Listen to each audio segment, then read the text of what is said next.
Vous savez, je pense que profondément l'humain est bon et qu'il y a beaucoup d'espoir sur Terre. Mais je pense aussi qu'il y a certaines émotions, comme la jalousie notamment, qui peuvent faire énormément de mal à soi et aux autres. Et aujourd'hui, j'avais envie qu'on en parle, pas pour juger, mais plutôt pour comprendre ce qui se passe derrière ce mécanisme.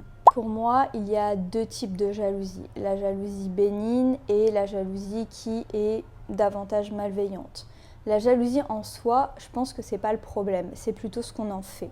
Et en fait, moi, je la vois comme un signal d'alarme, quelque chose qui se déclenche pour nous dire « Ah, là, il y a quelque chose qui se passe en toi ». En fait, le souci, c'est quand on la projette sur l'autre, quand on va critiquer, quand on compare, quand on attaque, parfois même sans s'en rendre compte, ou tout simplement quand on envoie des mauvaises vibes à la personne. Alors que souvent, la vraie question, ce serait plutôt « Mais pourquoi cette personne, elle me touche autant ?»